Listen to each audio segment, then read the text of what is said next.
Dear Nara Chandrababu Naidu గారు, తిరుమల ఆలయంలో పవిత్ర నైవేద్యాల తయారీలో చేప నూనె, గొడ్డు మాంసం, జంతువుల కొవ్వుతో కల్తీ చేసిన నెయ్యిని ఉపయోగించారనే వార్త విని శ్రీవారిని ఆరాధించే కోట్లాది మంది భక్తులు తీవ్ర మనోవేదనకు గురవుతున్నారు. పవిత్రమైన లడ్డూ ప్రసాదాలకి రాజకీయ మరక అంటడం బాధాకరం. ఈ లేఖ ఆ తప్పుని ఎవరు ఎందుకు ఎలా చేశారని మాత్రం కాదు, కానీ తీసుకోవాల్సిన చర్యల గురించి మాత్రమే. తిరుమలను సందర్శించే లక్షలాది మంది భక్తులపై చూపే నిర్లక్ష్యం ఈ విపత్కర పరిణామాలను మీరు ఖచ్చితంగా గమనిస్తున్నారని నేను అనుకుంటున్నాను. 1990 దశకం నుండి మీరు సమైక్య ఆంధ్రప్రదేశ్కి ముఖ్యమంత్రిగా ఉన్నప్పటి నుంచి మీతో నాకు పరిచయం ఉన్నందున మీరు ఈ సమస్యపై తగిన శ్రద్ధ చూపుతారని ఆశిస్తున్నాను. కొన్ని ఇబ్బందికరమైన ప్రశ్నలను పంచుకోవడానికి, శ్రీవారి భక్తుల నమ్మకాన్ని పునరుద్ధరించే ప్రక్రియను ప్రారంభించడానికి ఆ చొరవతోనే కొన్ని సూచనలు చేస్తున్నాను.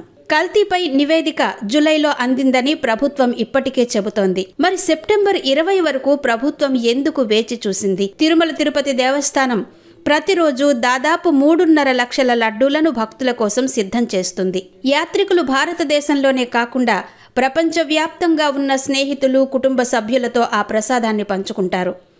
అంతటి అమూల్యమైన ప్రసాదాన్ని ఇలా క్రూరమైన ఆరోపణల ద్వారా మనోభావాలను దెబ్బతీయడం దేనికి సంకేతం? శ్రీవారి ఆలయ ప్రసాదాల కోసం నాణ్యమైన నెయ్యి కొనుగోలు ప్రక్రియపై టీటీడీకి సలహాలిచ్చేందుకు 4 డైరీ నిపుణులతో కూడిన ప్యానెల్ను ఏర్పాటు చేసినట్టు టీటీడీ ఈవో శ్యామలరావు ప్రెస్ మీట్లో చెప్పారు. ఒకవేళ నెయ్యి కల్తీకి పాల్పడింది ఒకే సంస్థ అయితే ప్రజలకు ఎందుకు ఆ సంస్థ వివరాలు తెలియజేయడం లేదు? అన్ని వివరాలు తెలిసినప్పుడు ఎందుకు నిందితులపై చర్యలు తీసుకోవడం లేదు? కల్తీ నెయ్యి గురించి జూలైలోనే వెలుగులోకొచ్చాక టీటీడీ లేదా ప్రభుత్వం కేసులు నమోదు చేసిందా లేదా? రెండవది, నాణ్యత ఆడిట్ కల్తీని గుర్తించే ప్రక్రియ ఏంటి?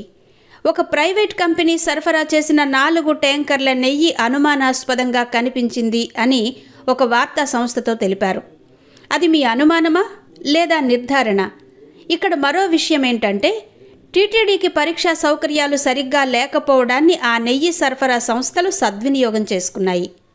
పదార్థాల రుచిని, పవిత్రతను నిర్ధారించడానికి టీటీడీ ఏర్పాటు చేసిన కమిటీ ఏం చేస్తోంది? గుజరాత్లోని centre of analysis and learning in live stock and ఫుడ్కి పరీక్ష కోసం నమూనాలను పంపింది. 210 FSSAI సర్టిఫైడ్ ల్యాబ్లలో ఒకటైన CILF ఆంధ్రప్రదేశ్లో 1/2 డజన్ ఉన్నాయి. మరి రాజకీయ కోణం ముడిపడి ఉన్న ఈ ల్యాబ్ నివేదికని విశ్వసించగలమా?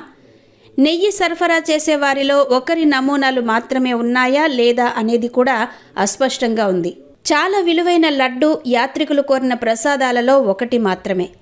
మరి ఏం కల్తీ అవుతుందోనన్న భయంతో లక్షలాది మంది భక్తులు ఇప్పుడు మల్లగుల్లాలు పడుతున్నారు. నైవేద్యం తయారీలో ఉపయోగించే ఇతర ఇన్పుట్లలో కల్తీని గుర్తించే ప్రక్రియ, నెయ్యి, పొంగల్ నుండి స్వామివారికి సమర్పించే ప్రసాదాలు బోలెడున్నాయి.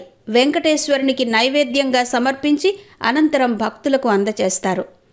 ప్రపంచంలోనే అత్యధిక ఆదాయం కలిగిన ట్రస్టుల్లో టీటీడీ ఒకటి.